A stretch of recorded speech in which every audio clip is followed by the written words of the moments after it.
Mondragon Unibertsitateak sustatutako kooperatibas de plataforma ikastaroan online nago, ez? Eta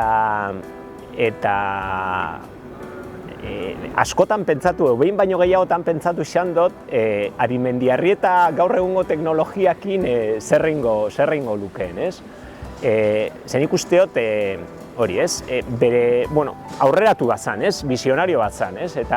Eta seguramente erabiliko zituela teknologiak, berak esaten zuen erderaz daka buruan, ez? El reto es establecer un régimen cooperativo a nivel mundial, ez? Eta nik usteot erronka horretarako teknologiak, plataforma, kooperatibas de plataforma hori izan daitezkela bide bat.